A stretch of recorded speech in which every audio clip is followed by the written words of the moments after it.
So the first card you've got for your past is Justice. So yeah, I've got this. This is all about balance. It's all about balance. It can be about court cases, things like that.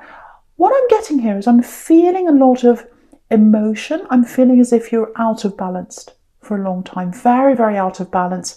I'm actually getting a big web of emotion. It's almost like you were trapped in this web and you couldn't get out of this web. And I think what happened was you physically left. You physically left someone. It was like, I can't be in this anymore. I have to leave. And so you physically left. But I think when you left, you still felt connected for a long, long time. It was like you felt connected to them. You couldn't stop thinking about them. And so it was like a trap. It was like this big trap. And it's like, when am I going to get out of this trap? I've left them physically. I've moved on. I'm still stuck there. I'm still stuck where I was. It's very frustrating. Very, very. And I think with Cancer, you're such a deep thinker. You're such a deep, deep, deep feeler. Very, very spiritual. Very deep. You're just very deep all round. So, you know, I think when you fall so deeply that you can't just click your fingers, and no one can do that, but I think it's even harder for you to get out of something once you've fallen. It's almost like when you think of those divers and they dive all the way down to the bottom of the sea and it's so dark and they're not sure which way's up and which down. Very scary feeling. And I think that's how you are. You're diving deeply down into this love. You loved this person and you didn't know how to get out. You didn't know where the up was. You didn't know where the down was. And that was for a long time after you left them. And you can see that you've got the Hanged Man there as well. So you're out of balance. You were stuck where you were. And you're really trapped in this for a long, long time. And I think when you're with this person, I'm getting this feeling of, oh, I'm at my best. I'm at my best. I feel my best. I look my best. I'm just on top of the world. On top of the world. That's how you felt when you were with them. And then when you had to leave them, you felt the opposite. And you can see this Hanged Man was up one way and then he was turned upside down. So when you had to leave this person, it was turned upside down. And I think you really went from feeling your best to your worst. And I think, I don't know if this is going to make sense, but I think it might be a bit strange. I don't know if I can explain this properly, but this is what I'm getting. It's like, I think it might be a bit of a subconscious thing that's inside you if you're still struggling with this. It's like, if I let go of this, if I let go of this person, I'm letting go of the memories. I'm letting go of the memories of when I felt my best. And if I let go of that, I'll never feel like that ever again. I felt like this around this person. I felt the best about myself when I was around them. And I can't see myself ever feeling like that again. What I want to tell you is you're going to feel even better in the future at some time. You absolutely are. You're on your way there. I keep on getting this little tiny seed. I keep on seeing this little seed, like a little bud of a flower. That's what's there now. It's very slowly growing. It's going to get bigger. It's turning into a big flower. It's going to turn into a big rose bush. Rose bush of manifestation. Red roses are about manifestation. So at the moment, you probably can't see that. But you are going to feel better about yourself in the future, because feeling better doesn't come from anyone else. If you've got love around you, they enhance who you are. But it doesn't come from them. It comes from you. And you've got this light. This is going to sound really strange, but this is what I'm getting. You've got lots, because you feel so deeply, you've got this beautiful light source inside you. That's what I'm getting. It's like this beautiful light, this beautiful spiritual light inside you. And that's why you feel so deeply. That's why you think so deeply. That's why you get into everything so deeply. I think what you've realised is you've had a lot of people that have been drawn to that light. Some of the people who have been drawn to the light have been good people. Some of them have been not so good people. It's just like, like that saying, this is what I'm getting, like a moth to a flame. So sometimes if you've got a flame or you've got a light going on outside and you've got all these bugs, sometimes they attract beautiful butterflies. And they're the good people. And sometimes they attract horrible bugs and things like that. And you've attracted some of those people. And the good people are attracted to your light because they love you and they see that light, they recognize what's in you, and they love you, and they love you for that. The bad people are attracted to your light because they want to take from you. And I think that's what you've realized in this past year. I think you've eliminated a lot of those bugs out of your life. You've also eliminated this axe out of your life. And it's sometimes there's the good side to that, obviously, is that you've gotten rid of the bad and you've kept the good. The bad side to that, I think, for you is that, well, there are a lot of these bad people around, a lot of them, a lot of users, and now I'm very alone. Even though I know they weren't good for me, I feel very alone. It's like, you know, I do all the calling, I do all the texting, I do all the arranging, and suddenly, if I'm not the one to call first or text first, let's wait and see who reaches out to me. And that didn't happen, if that's you, or it's a situation kind of like that. And I think that might be how you weeded out some of these bugs. But you don't want bugs around you. Nobody wants bugs around you. I don't want bugs around me. I'd rather have a butterfly. So even if you've got one butterfly, even if you've got two butterflies, it doesn't matter. You'd rather have that than 100 bugs. So you've done the right thing. You've done the right thing from moving on to all these people. It feels like you're kind of out a lot of that emotional web now. I think you're a lot stronger now than you were. I think you've moved on from this axe quite a lot. There's still a little bit of that there, but I think you're a lot stronger than you were. I'm getting that. So I'm not sure. You might still be struggling with this. I'm not sure, but you're a lot stronger than you were, and I think you need to know that. Someone needs to know that. Now, what I'm getting here is, for someone here, I'm getting working, I'm getting studying for some people. So it might be work, it might be a career for some people, it might be studying for some people, or it might be both. It might be that you're training, or it might be that you're in some kind of formal study and there's a job at the end. So it could be several things for different people, but it's some kind of work, job related study thing. So now what I'm getting here is, if that's you, especially if you're studying, because I'm getting this for someone here, or if you're in work or something, or you're going along that kind of path. Now, yeah, I'm getting studying. I know I'm repeating myself, but I'm getting studying for someone here. Definitely getting that. Now, you're on this path, you're in this thing that you're studying, or whatever it is, or that you're training. Now, there's lots of kind of up and down. There's lots of kind of, I'm not sure if I'm in the right place. I'm not sure if this is what I should be doing. I'm feeling a little bit, I don't have a lot of confidence around this. I know this is what I'd like to do. I know I can do this, but I'm really lacking in confidence. And it's, some of you might actually be thinking of leaving. You might be thinking, oh, it's, I don't know if this is for me. I don't know if I'm good enough. I don't know if I can do this. I might actually leave. Now, if that's you, don't leave. This is what I want to say to you. Don't leave. You're on the right path. You have someone who is not on the right path, who's around you. That's what I'm seeing, if that's you. So this is very specific for someone here. Now, someone is around you. Obviously, you haven't gotten rid of all the bugs, because there's someone still around you that might be criticizing. Now, they might be acting as if they're trying to help you. They might be saying, oh, I'm just here to advise you.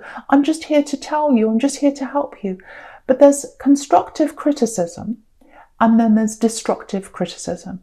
And I think what they're doing is destructive. I think they're like, I'm trying to help you. I'm trying to help you. But it almost feels like they're around you all the time. They're kind of breathing down your neck, and they're waiting for you to do something wrong. They're watching everything you're doing. They're criticizing.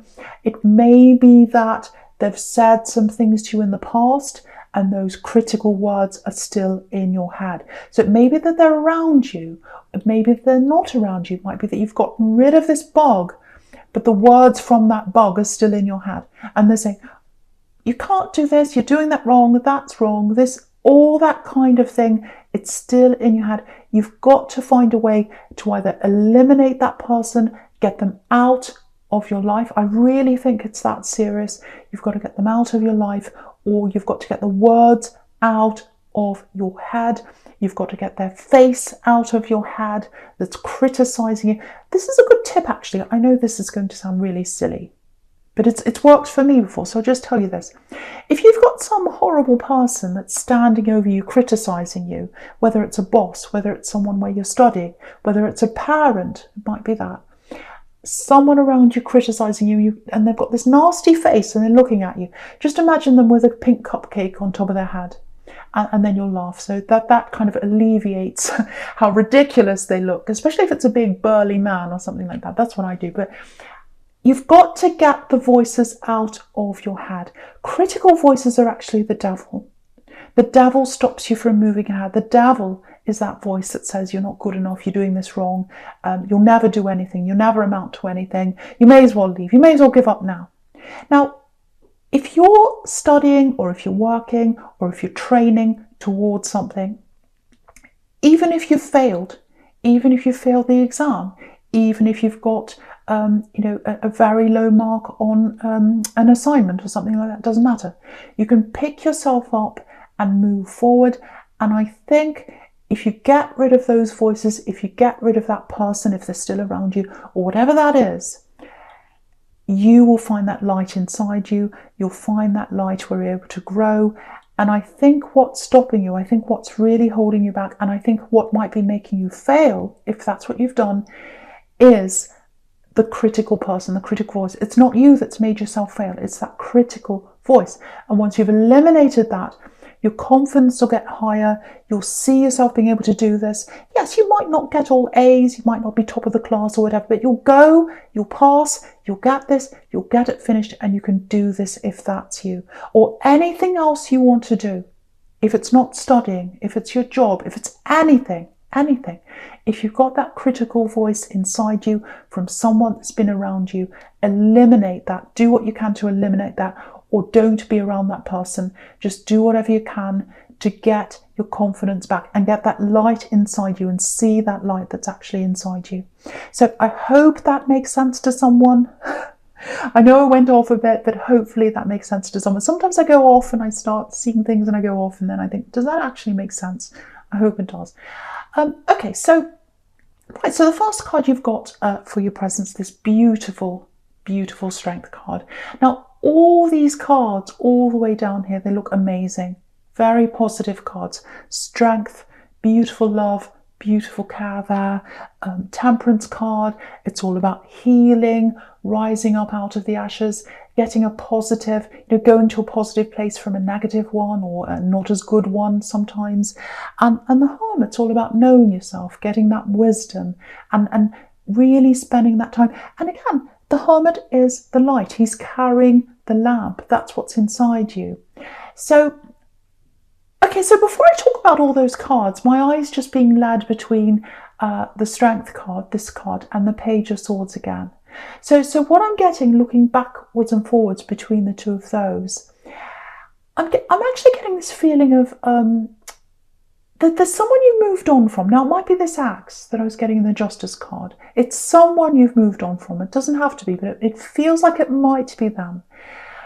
I'm getting this overwhelming feeling of guilt. It's like, I'm so guilty. I've got all this regret. This is what I'm getting. I regret this so much. I'm really unsteady by myself, which is what that Page of Swords is. He's all by himself. He feels really unsteady. He's not himself. And, the Strength card shows me how much you've helped them. You've tried to help them. You've tried to do a lot for this person, and they're starting to remember all that. They're starting to remember that.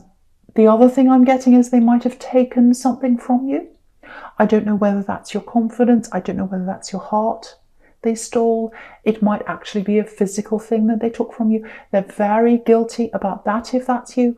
And yeah, you do go back and think about this, and I'm getting this, how could they do this? How could they do that to me? I really trusted them. I really did. So yeah, again, I'm getting this helping. You put everything into them. You help them. They might have cried next to you at one time, I'm seeing. You might have held them when they were really upset about something. Lots of emotions. I'm seeing lots of emotional help. I think you messaged them. I think you called them. I think you sat there late at night or at a time that wasn't convenient to you. You sat there listening. You sat there helping. You sat there doing that for them, and how do they repay you? Very badly. And, you know, I'm surprised the Tower's not here, actually, because I think they did something that really shocked you, that really hurt you, actually. And right next to this Strength card here, you've got the Eight of Cups on the right. And the Eight of Cups can be, you know, it's a very dark card. It's about longing. It's about, oh, I can see that person walking away. I really miss them. I'm looking through this wall of cups, and I feel very emotional, and I really have all this regret. So that's how they're feeling. So what I'm getting here is sometimes that Eight of Cups can be about, you know, this man's walking away and he comes back around this hill again, and he comes back around again. So I think what's going to happen is they're going to come back, they're going to come and talk to you. I'm seeing an apology here because I'm getting all this guilt that's welling up inside them. It's overwhelming, and it's like it has to come out somewhere. It has to come out. I have to say this. So I think if that happens to you, I think when this apology comes to you, and I think it will, or some kind of apology, or I'm sorry, I'm so guilty, it's something like that. You know, I think you're going to deal with this quite well, actually, because you've got this beautiful Temperance card here. And again, the Temperance card is all about healing, getting through something, getting through the worst and rising up. So you're very strong when it comes to this ex now, this person who's coming back. So I think what's going to happen is you might keep them at arm's length for a while, especially at the beginning. You know, they might come back and apologise or say something. You'll say, well, oh, I need to stand back from this. I don't know how I'm going to deal with this yet. You know, I'm going to be a bit like the hermit and get some time to myself before I say anything, and the hermit's down the bottom again. Or, you know, like this hanged man, I'm going to sit back again and just think about what I really want. Do I want to talk to them? Do I want to accept their apology? Do I want to just not talk to them ever again? That's all up to you. You know, the ball's going to be in your court. It's going to be up to you as to whether you want to even talk to them. And just remember, don't let this person make you feel guilty. They feel guilty, but don't let them kind of project that guilt onto you. Don't let them make you think, oh, they've apologised, they're nice now. And if I don't accept that apology, I'm the bad one. No, don't think that. It's totally 100% up to you. You're in your Strength now. You're in the Temperance card. You know, it's the ball's in your court. It's up to you to do what you want. So really take that time out and really think, you know, not what do they want, not what do they expect from me. What do I want? How do I feel? So really think about that. So I'm getting this. Okay, I'm getting some other kind of work-related thing again. I don't know if it's related to this studying thing that I was getting before. It feels like something else. It feels like something. It feels like maybe you're doing something that's like a side thing. Maybe it's a hobby. Maybe it's something you do in your spare time or something like that. It feels like it's something creative. So it might be something that you're thinking, you know, I love doing this and I've always wanted to do this full time. You know, imagine if I could do this full time. You know, it might be painting, it might be music, it might be acting. It's something creative. I don't know what it is, but it feels like something creative. It might be writing. And you're thinking, you know, I'd love, if I could do this full time and get paid to do this, I'd be so happy. So if that's you, what I want to say to you is, again, get the voices out of your head that are telling you you're not good enough and that you can't do this and that you'll never make any money out of this. It's just ridiculous. You know, I've been told that. I do art, and I've been told that all my life. You'll never make any money out of this. I've been told I'll never make any money out of tarot. I've been told I'll never make any money out of all kinds of things that I have. So for you, you can make money out of this thing that you are doing. If you're sitting there on the weekend, you know, doing painting or writing or something like that, or whatever it is you're doing, could be anything, and you're thinking, I'd love to do this full time. What I want to tell you is you can do that. And the other thing I want to tell you is, we're in a time where you can do just about anything and make money out of it. When you've got the internet, when you've got YouTube, when you've got all these different things, you can do that. And just, we're at a time where, you know, but okay, I'll give you an example when it comes to painting. I do painting, I make art. So there was a time, I've had my art in galleries before. Now, when you put your art into a gallery, you don't just walk along to a gallery and say, here's my painting, please take that. No, you have to build up a reputation, you have to have an agent, you have to have someone a lot of the time, or you used to have to. And so it's hard work. It can take years and years and years to get a gallery to even see you, to even recognize you. And then on top of that, you've got to sell things. And then say if you want to be an art teacher, which I do as well, if you're going to go out on your own as an art teacher, or this is how it used to be, you've got to find the space, you've got to hire the space, you've got to advertise it, you've got to find the people, they might cancel on you, you might lose your money, all kinds of things that happen. But now with the internet, you can do that and reach thousands of people in the one room, and you can teach to all those people, doesn't matter where they are. They can be anywhere in the world. So you can see now that there are all these opportunities available to you that weren't available years ago, that maybe these negative voices are telling you, you can't do this, you can't do that. Well, maybe you couldn't years ago, but go away. We're not years ago, we're now. We are here in the now. So what you've got to do is, if this is you, you've got to really think laterally. You've got to think, how can I make this work? How can I make this work for me? So sit down with a piece of paper, just write down every kind of crazy idea you've ever thought of, no matter how crazy it is. It might be absolutely ridiculous, but just write down everything you can, and out of that you can eliminate the most ridiculous ones, and you'll come up with a strategy. You can do this if that's you. You absolutely 100% can. You can earn from your hobby.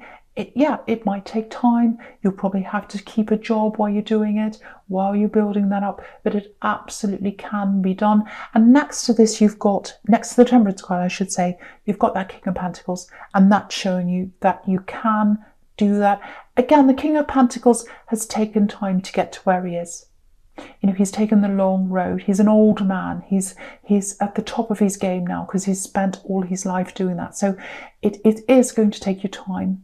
And you might say, well, it'll take me a long time before I make this money. It'll take me a long time.